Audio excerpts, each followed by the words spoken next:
Metal no match for Mother Nature. The back of this van crumpled like a tin can after yesterday's windstorm blew through the GTA, toppling many trees just like this big maple here on Aldwych Avenue. Today, the cleanup continued, but residents were pretty concerned about the health of Toronto's tree canopy.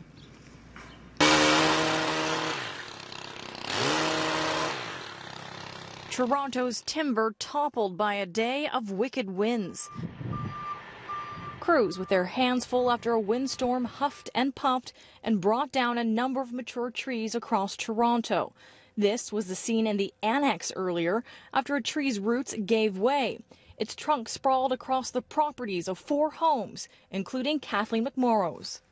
I arrived home probably about 10 minutes after it fell, and I'm very happy that it didn't hit my home or anybody else's home or any people or even any cars. It's quite astonishing. Near Pape and Danforth, one man's van got the brunt of one rotten trunk. Yeah, he was actually in the car when it happened. Faye Knight's dad walked away unhurt after this massive tree came down just after 4 in the afternoon. My parents have had this property for over 30 years, and within the last 30 years, we've called the city multiple times to take down the tree. The city says it received 500 calls for full and partial tree failures. Staff have been working overtime to clear streets of debris and the way for hydro crews. We've been very busy.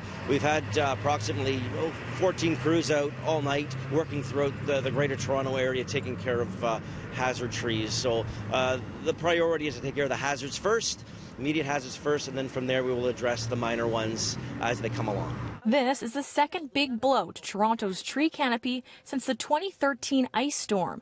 The city estimated back then that 20% of the urban canopy was lost when thick, heavy layers of ice dragged down branches and limbs.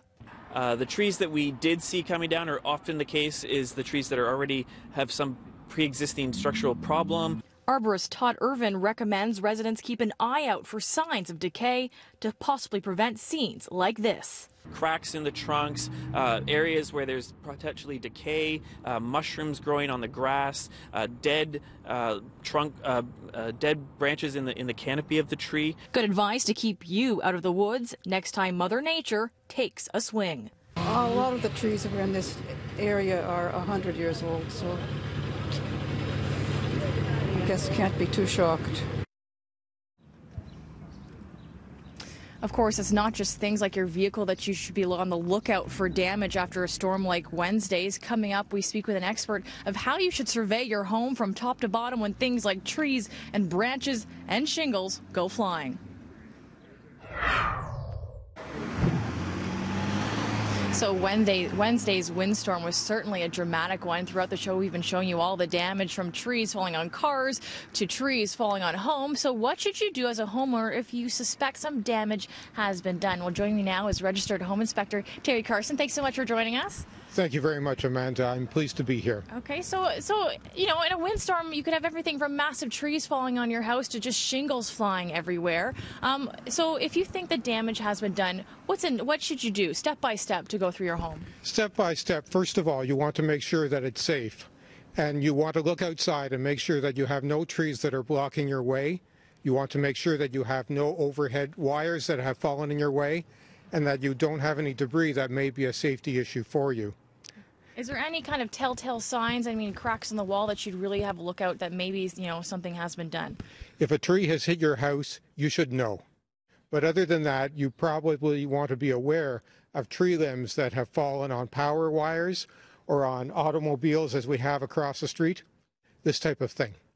So we were talking, and you said there's things that homeowners can do even before a storm to kind of maybe mitigate future damage. What are some of the key steps? There are 2 key steps. The first step is to be on top of your trees. What I mean by that is you want to make sure that your trees are pruned and you don't have overhanging limbs that are likely to fall on your house or on your car. And if it's a city-owned tree, you can be in touch with the city, call them, and they will prune the tree. If it's a tree that's on your property, then it's your responsibility. Then the other key issue is the drains. The Toronto drain system that we have is often prone to backup in very extreme weather events. And in many cases, you have an opportunity to put in a backwater valve that can alleviate that situation. So you should investigate that. And finally, say the worst happens and damage is done to your home due to Mother Nature. What do you do?